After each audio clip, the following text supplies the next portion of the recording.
होने वाली है।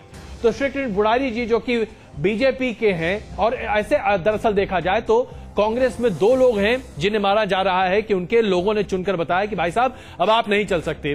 बीजेपी के 3 ऐसे लोग हैं जो कि C+ कैटेगरी में हैं, यानी कि लोग बड़े ही असंतुष्ट हैं, और वो तमाम लोगों के चेहरे आप अभी अपने स्क्रीन पर देख रहे हैं। ये वो लोग हैं जिन्हें जनता आज बिल्कुल नापसंद कर रही है। तो ये आपके सामने ये आते जा रहे हैं, और ये तमाम अरविंद सिंह देवली हैं, तमाम ऐसे लोग हैं जो कि अभी आपके सामने आते हुए दिखाई दे रहे हैं। तो ये नेता हैं जिन्हें आप C कैटेगरी में डाल रहे हैं। उर्मिलेश जी, क्या राय है आपकी?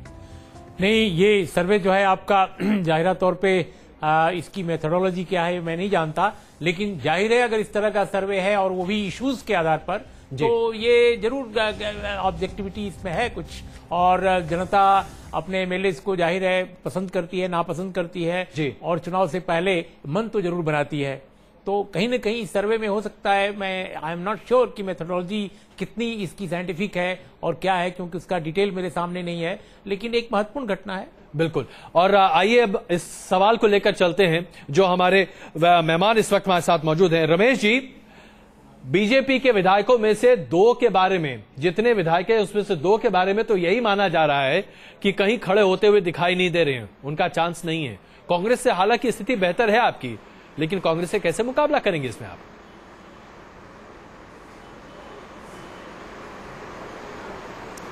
नहीं, ऐसा जनता ने किस बेस पे आपने जो मुद्दे बनाए हैं, आपने जो जिन मुद्दों के आधार पर आकलन किया है जी, उनका आपका सैंपल रेट क्या है, ये मैं कह नहीं सकता, मुझे जानकारी नहीं है। अब सैंपल रेट के आधार पर जनता में किस सैंपल रेट के आधार पर, कई ऐसे भी सर्वे हैं जिनमें हमारे जो लूजर एमएलए को आप दिखा रहे हैं उनमें विनिंग भी दिखाई है, उनको विन दिखाया हुआ है, जैसे हमारे टोटल न्यूज ने दिखाया और कई न्यूज ने दिखाया भी है जी। तो ये तो सैंपल के आधार पर डिपेंड करता है जी, और किस कॉन्स्टिट्यूएंसी के भाग में पहुंच गए हम, तो वहां पर उसका सैंपल रेट आधार क्या रहा है उसके आधार पर है।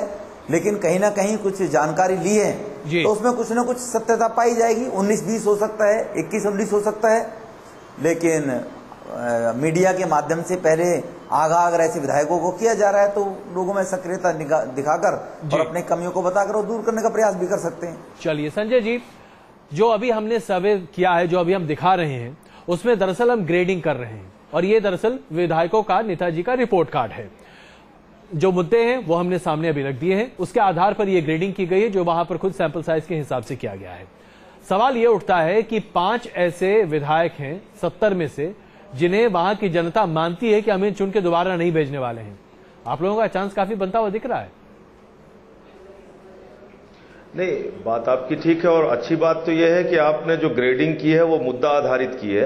अलग अलग प्रश्न पूछे हैं जनता से, जनता के सवाल जो हैं, जनता से जुड़े हुए जो मुद्दे हैं उनसे जुड़े हुए सवाल आपने पूछे हैं और उसके आधार पर आपने ग्रेडिंग की है।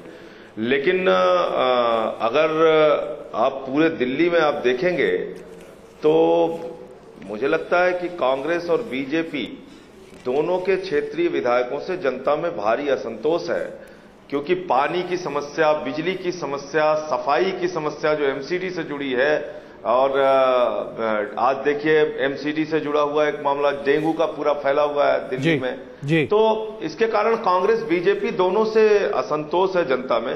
70% आबादी दिल्ली की पीने का साफ पानी नहीं पाती। बिजली का दाम इतना बढ़ा हुआ है कि एक झुग्गी वाले को अगर 5,000 रुपए महीने बिजली का बिल देना पड़ रहा है तो उसकी जिंदगी बहुत मुश्किल से कट पा रही है। तो 2 तरह की दिल्ली है, एक फ्लाईओवर वाली और चमकती सड़कों वाली दिल्ली, और दूसरी दिल्ली जहां लोग गंदगी में, जहां लोग पानी बिजली की समस्या में जीने के लिए मजबूर हैं।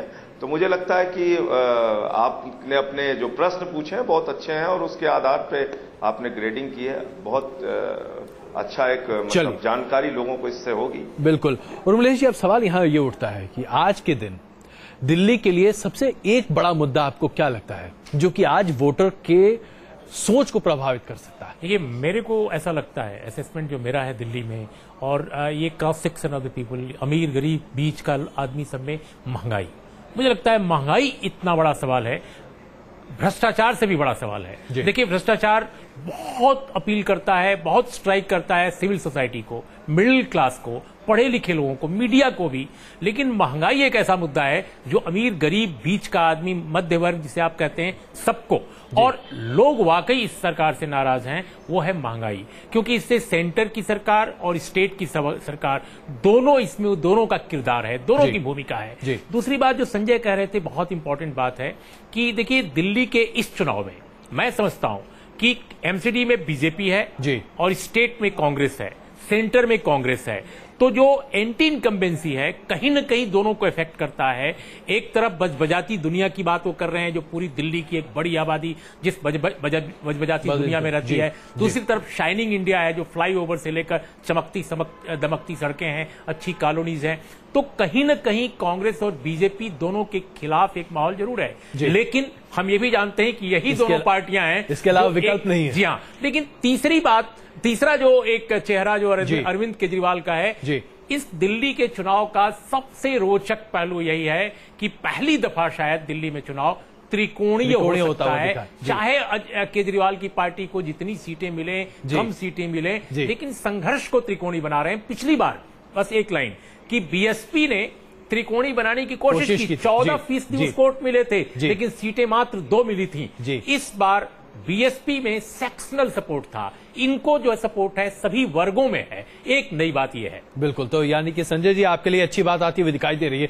आइए अब आपको हम दिखाते हैं। धन्यवाद जी बिल्कुल। उर्मिलेश जी अभी आपके पक्ष में बोल रहे हैं, लेकिन कोई ठिकाना नहीं है कि उर्मिलेश जी कब आपकी क्लास भी लेना शुरू कर दें। अब उसके लिए हम लोग तैयार बैठे हैं। चलिए, तो स्वागत है उनका। अगला ग्रेडिंग हम करते हैं, क्योंकि देखिए हो सकता है कि अगर आपके विधायक भी जीतकर आ गए इस चुनाव के बाद, तो शायद आपके विधायकों की ग्रेडिंग भी होगी, और वो अपने आप में बहुत महत्वपूर्ण होगा आपके लिए भी। तो अगली ग्रेडिंग आइए अब आपको दिखाते हैं। अगला ग्राफिक आपके सामने है, जिसके जरिए हम आपको दिखा रहे हैं कि B+ वाले विधायक दरअसल कितने हैं। और ये ऐसे विधायक हैं जो कि कांटे की टक्कर वाले विधायक हैं। सुरेंद्र पाल सिंह है जो कि तिमारपुर के हैं, ये आप क्या आ सकते हैं। अरुण यूसुफ बलीमरान से हैं, कांटे की टक्कर वाली B+ कैटेगरी में ये आ रहे हैं। तमाम ऐसे विधायक है जो आते जा रहे हैं। सुभाष सचदेवा जो कि मोतीनगर से हैं, ये भी कांटे की टक्कर में आते हुए दिखाई दे रहे हैं। आप देख सकते हैं ये तमाम ऐसे विधायक हैं जो कि B+ कैटेगरी में जिन्हें उनकी जनता ने रेट किया है। मालाराम गंगवाल मधुपुर से हैं। इस तरीके से आप ये कांग्रेस के विधायक हैं। बीजेपी से OP बाबर तिलकनगर से B+ कैटेगरी में आ गए, यानी कि इनका मामला 50-50 बनता हुआ दिखाई दे रहा है। कांटे का टक्कर है ये। मुकेश शर्मा उत्तम नगर से। तो ऐसे तमाम विधायकों की लिस्ट लगातार बढ़ती हुई चली जाएगी, और आप ये देखते जाइए कि ये जो नंबर है ये अपने आप में बहुत बड़ा है। और अभी कुछ ही देर में आपके सामने वो आंकड़ा भी पेश करेंगे कि दरअसल B+ कैटेगरी में कितने सारे लोग आते हुए दिखाई दे रहे हैं। भरत सिंह नजफगढ़ से ये भी जो कि B कैटेगरी में आते दिखाई दे रहे हैं। धर्म सिंह सोलंकी जो कि बीजेपी के हैं, ये भी B कैटेगरी में। ये तमाम विधायक हैं जो कि B कैटेगरी में आते हुए दिखाई दे रहे हैं, और इस B+ कैटेगरी में। और ये तमाम चीजें मुश्किल वाली होती हुई दिख रही हैं। उर्मिलेश जी, अब यहां पे एक छोटी टिप्पणी आपकी, चाहे कांग्रेस हो या बीजेपी के विधायक हो, दोनों के विधायकों में जो B+ कैटेगरी ये सबसे मोटा वर्ग है। जैसे ही पूरे ये तमाम नाम सामने आ जाएंगे, उसके बाद ये आंकड़ा भी हम सामने पेश कर देंगे, और ये B+ कैटेगरी सबसे बड़ा मोटा कैटेगरी है।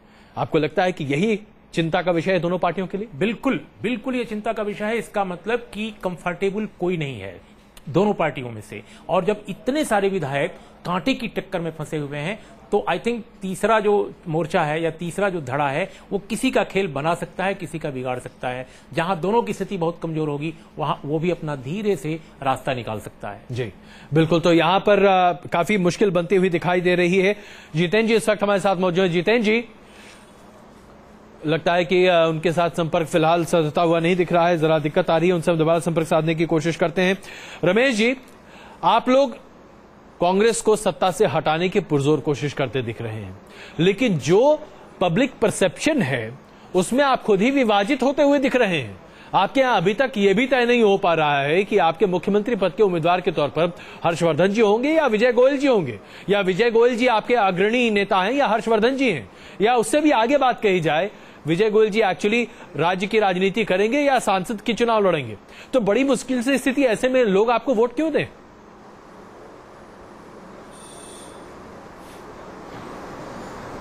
देखो, इसमें हमारा जो झगड़ा है, जनता जो त्रस्त है वो शीला दीक्षित से त्रस्त नहीं है।